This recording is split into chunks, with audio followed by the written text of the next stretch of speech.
There are three elements, in my opinion, for a powerful routine, a powerful magic performance, a powerful trick, whatever you want to call it. There are three elements, and it could be broken down, and if you hit each of these, I think your effect will be much stronger. Now, over the years, I've come up with, or I've noted at least, many things that can make something powerful, a performance powerful.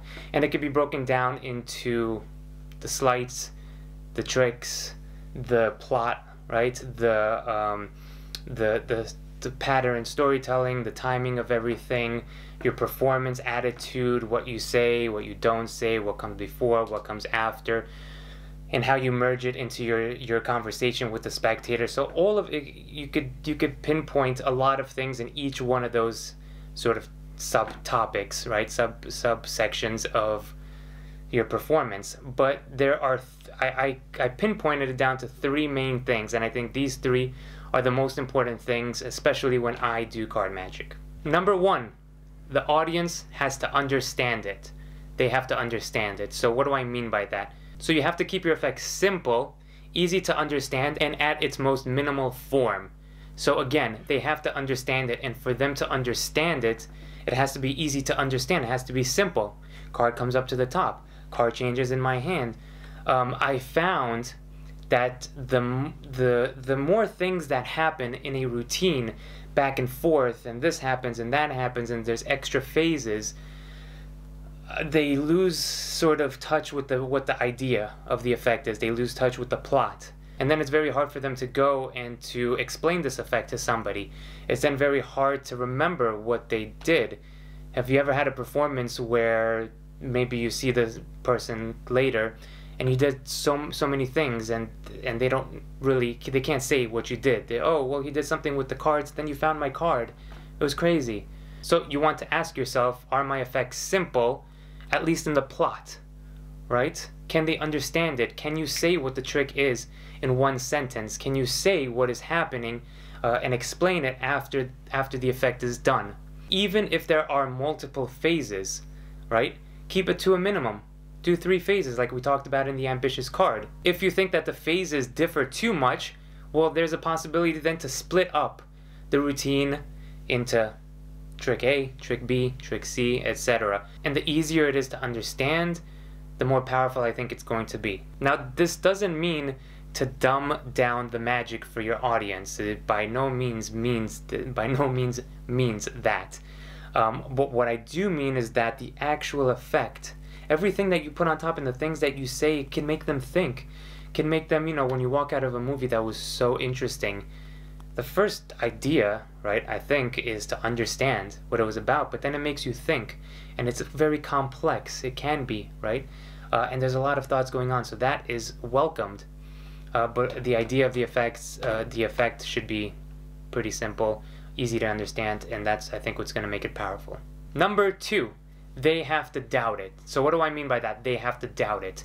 So in any effect that you do, I want you to create the not only anticipation behind the sort of ending of the routine, the big reveal, the big prediction, the big whatever the plot, right? When it comes all together, when the effect is done, you want anticipation till that moment, but you also have to make them doubt it, because if you're doing a routine, an effect, something that maybe even takes a little bit more time, if they have no doubt that, let's say it as a simple example, the card is going to be found.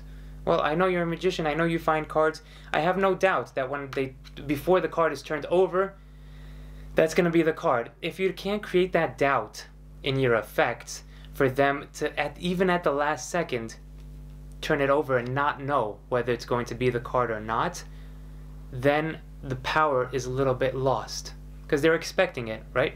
And you can't have that punch when they're expecting it, and there's no anticipation of the reveal, there's no excitement at that point, right? So again, the level is going to go down, and you want to heighten that level as much as possible till the very end. So this is why we do things like when it's here and I take a look at it and they name the card and I go, ugh, as if you messed up. Because if they had any certainty at that point, then you can create another bump in anticipation, excitement, wonder, mystery at the very end, right? So you want to keep all of those elements all the time alive during your presentation for them to doubt it the whole time. This is too impossible. Another way to make them doubt it is for them to do the effect.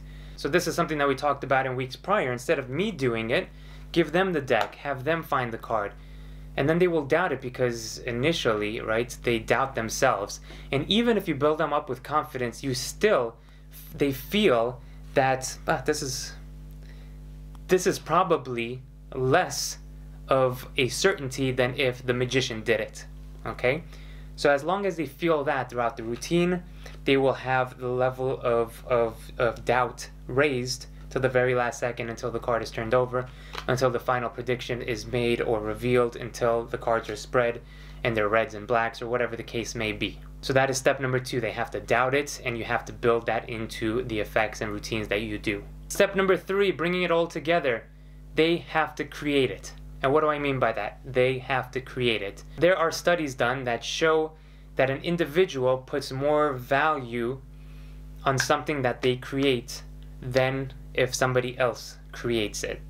So how does that relate to magic? Well, if the spectator can build the routine themselves, if they can make the decisions themselves, if they can come up with the idea or sort of the plot, or at least make them think that it was their idea, make them think it was their decision, make them think that they just came up with this, and you took that idea and you presented this piece of magic based off of whatever they said, whatever they thought of, the choices that they made throughout the routine, that ultimately they will put more value on that rather than them just sitting there as an audience member and you just going through your steps, doing, I'm going to show you this, I'm going to show you this, I'm going to show you that, and not really involving them in the process. So just a simple example is when I do an ambitious card, I ask them, right? I place the cards in their hand after the first phase, and I ask them, bottom or top? And now they're going to start to make a decision, right? And you get them to say top. 50% of the time they say top. That was a statistic that I don't think it should have been mentioned. I sound like a genius. 50% of the time they're going to say top if you give them 2 choices, and 50% of the time they will say bottom. But more than likely, if I say bottom and I don't look at them and then I turn to them and I look at them and I touch them on the wrist over here, right, or top, I get, let's not call it 50-50 at this point, I get more tops than bottom. It's the same sort of thing when you want them to say, if you want to force a red card over a black card, or the color red and black. So it could either be black or red. And then I turn to them, emphasis on red, I say it the second time, and I feel, at least for me, whenever I say it the second time and I don't give them too much of a room to decide, they will go with the second thing said. Okay, that's just a little tangent there to keep in mind.